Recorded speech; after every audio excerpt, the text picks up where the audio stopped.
Hi guys, welcome back to my channel. Glad you could be here. Yeah, got parts in, all new gaskets. Bearings. Oh, what happened? Stuck them in the block. That's right. Getting ready to do is check some measurements to make sure the clearances are set up correctly. These are just a different set of bearings I had before. So we need to stick them in the block and measure the crank, then we can see how much clearance we have on the bearings. Anyway, first step was just go ahead and get all these things installed. Next step would to go measure the crank. So here we go. Okay, clearance on this is showing, if I can get it in here, just round 2. So I think we're pretty good. So I was able to check all these. I couldn't get the middle one, but all of them were checking about just a tad over 2. So, which that's okay. It's not really loose, any of that stuff. It's not really tight, and that's what you don't want. So, anyway, we got the rods to check next. And for people who don't know how to check clearances on cranks, you get a mic. Okay. Then once you get this set up, hang on. Then you just take it over to your bench vise, like that. Okay. Then you take your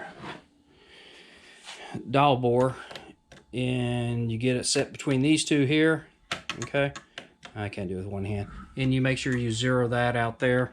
Then you measure the crank, and that gives you the clearance between the crank and the bearings on the motor. So if you need more information on how to do that, might check other places, but I'm not going to go into too much details, but that's the principle of it. So, and with the rods, we're going to do the same way. We're going to put these in a vise. We're going to tighten up the, put new bearings in it, tighten this up. Then we'll check the clearance on the crank, or get the, not the clearance, but we'll get the, how round the crank is, the diameter of it. Then we'll mic this out and see what our clearances are here on the rod. So that's coming next. Okay guys, like I said, got the crank all measured up. I was working on my pistons. I stuck a new bearing in this, and this device here, I made this a long time ago. You can buy these online. I forgot how much you can get them for. Anyway, I made mine. We had some stock aluminum laid around. I said, heck with it, I'll make my own. Anyway, we stuck up here in the vise, got them all tightened up. I think these are 45 foot-pounds. Stuck the new bearings in it and did a measurement on it. And here, let me get this down here. Okay. Interesting thing is when we did the measurement, give me a second here, get the thing set up. Okay. And yeah, she's, I don't know if you can see that or not, but it's definitely on the wide side.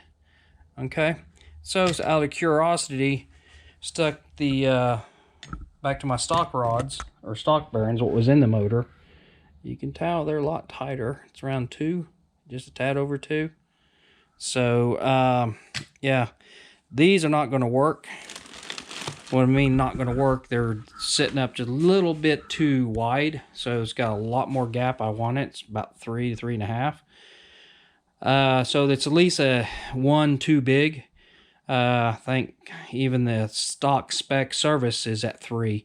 So definitely, for some reason, these bearings are not the same as what's in here. So what I'm going to go ahead and do, I'm going to go ahead and get another couple different sets coming in and get some 1s and 2s in here.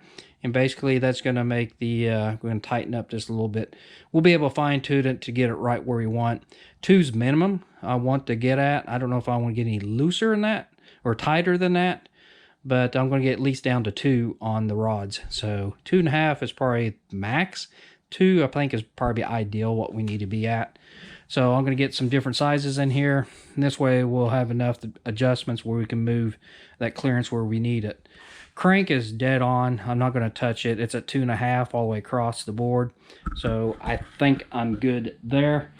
So next steps, after we get the bearings in, get all that stuff up, I need to go ahead and get every part we have laying around here in the shop out there. Need to get the engine block all cleaned up. So we got a lot to do here to get everything cleaned up parts wise. Like with any builds that we do, or any builds that you do, I do, taking the parts off and cleaning them, that's just the most time consuming task. You spend, you know, a few hours just cleaning everything up to make it cleaned as possible. So when you put it back together, everything's clean, ready to go. So got the block all cleaned up. We just scrubbed it down to some royal purple or something like that. So we got it all cleaned. Everything's wiped down, lifters, bores, oil passages, everything got cleaned out. Then we sprayed everything back down with WD-40, kind of lubricate it. And the next thing, bag it. So going to try to keep it clean as we can to go ahead and wait till we get all the bearings in. So I do have some bearings coming. So for the rods, then we'll test those one more time, make sure they're good when we start putting this thing back together. So anyway, next task, back in the back there. You see it back there? Gonna have to clean a lot of parts. So that's coming next. It's bagged. Got my bearings in. Yep, got various different sizes. Got some 1s and 2s. Hopefully I can get exactly what I need on these guys. So here we go. Okay, we got all the bearings measured and they're all ready to go. Had some that were a little bit bigger, some smaller, but we got them all within a few thousandths and stuff. So buying the 1s, 2s, and standards, I'm able to get them right where I want them at. So they're about 2, just a tad under 2. So it's not bad. So we should be good to go on those. Still got to get the seals replaced, mains, all that's ready to go. So hopefully here in the next day or so, we'll be putting this sucker together. Yeah, ready to get the seal out. So let's go. Seals are out. Punch. Hits it on it, knocks it right out. Same with this. Now, to install these, hopefully, if you didn't splurge, you need to get one of these. Okay? These are actually seal installers, okay? So they really help to get things lined up and make sure your seals are installed perfectly square on the hole. So what's going to happen is we're going to install this on the motor, get all lined up, then this will go over the crank and help us drive the seal home. So anyway, definitely these are worth the money and worth investment on something like this. Same way for the back of it. This is one on the back. Same thing. This will help you get the seal installed. So anyway, but yeah, that's exactly how you install these seals. And when we get to that point, I will show you how to do it. These two, not only for putting the seals on, okay, what their intended purpose is to line these covers perfectly on the crank, okay? So what's going to happen is we're going to put the crank in. Once we get the crank put in, get the pistons in and all that stuff, the next thing we're going to do is put the ends of it on. So we get the timing chain put on, get all that stuff on, the front of the motor, the back of motor. We'll make sure we have all our, we have everything installed in the back end, gaskets and all that. Then we're going to put this on the back loosely, okay, the cover. Then we're going to put this on the crank, okay? This will line up on the crank. It'll help us position this plate perfectly square on the crank. The same thing with the front of the timing cover. Then once we got this perfectly lined up, we tighten all the bolts down, and that makes sure that this thing is, is squared up on the crank as well as the front. Tighten it down. Then you take these guys off here, okay? Put the seal in. Then we turn around and drive the seal home, okay? Or, I'm sorry. We'll put the seal on it, then we'll come in here and tap the seal into place. Okay, so that's how that works and stuff. So like I said, when we get down further down that path, I'll show you how to do it. That's why these things are very important to have. It helps square this up, because if you just stuck this thing on the front or in the rear and just kind of position it, you stand at risk of this seal not being perfectly centered on the crank. You'll burn up the seal on the front or the back. So anyway, that's why it's very important to get these guys. So anyway, hope that helps. That's right, today is put the motor back together day. Pops is back there doing something. Okay, we got the main caps in, and just reusing the main caps again, or the bolts on them. Set 55 on the inners and 52 on the outers, 18 on the end. So, and it does turn really, really easy. So, I think we're good with there. So, on to the next step. Yes, I did check the end play, and we have plenty. So, on to the next step. Okay, bottom end is done. Got the rods in, torque down. I think those are at 45 pounds. So, but yeah, that's all done. So the bottom end is officially done. So the next thing is put all this other crap on it. Any word of advice? Keep working. Keep working. And it does turn. There you go. Turns pretty easy. So oil pump is on. You can see that's some missing bolts, but not to worry. I'm going to reuse the old oil pump. I think there's nothing wrong with it. Just going to have to get one of these bolts replaced because I had to drill it out. It was stuck on there. So go figure. But hope I can find one of these around town. Because I don't want to buy a new pump. They're about 200 bucks. Cams, all that stuff's installed.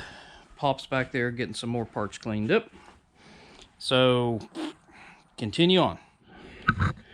Okay, see if I can show you this. I don't know if it's a better angle or not. Anyway, now this is good. If you don't have that tool that's in there, you have no idea where that seal's going to go. Now, I heard some people, they leave this loose and still try to dry the seal on and try to line it up that way, but still you stand a risk of put too much pressure on one side of the seal or the other. So it's best to have that tool in place. You just push it in the hole there. It sits on the back of that crank and it lines everything up, and all we have to do now is just tighten the bolts up. Voila, done. Pump's installed. I was able to get a bolt for it, so those are tightened down. To install the pump, you just put the pump on, kind of loosen these up just a little bit, turn the crank a couple times over, then tighten it up, and that centers the pump up on the shaft. So next task is get the cover on, and then all the fun stuff starts next.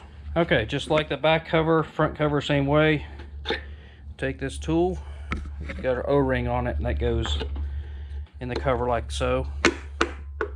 Okay, that centers on the crank.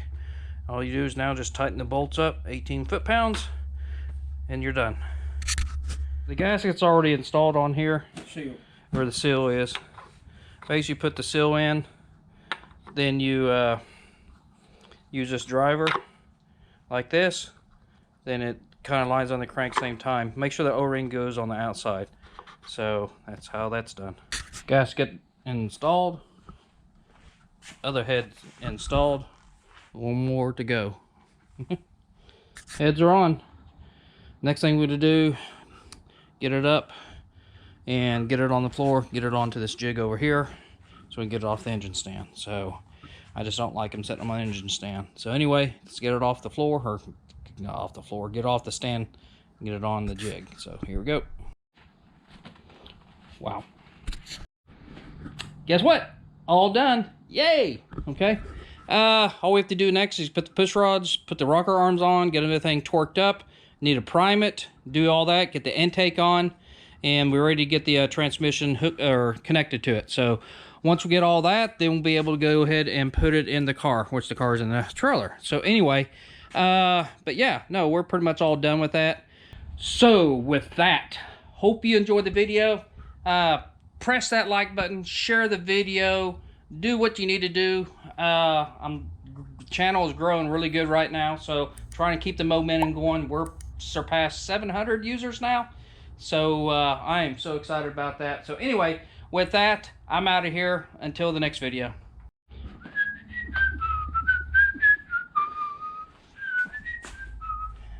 Oh yeah, yeah, yeah. Okay. Mess. God, I got mess all over the place. That's it. Lights out.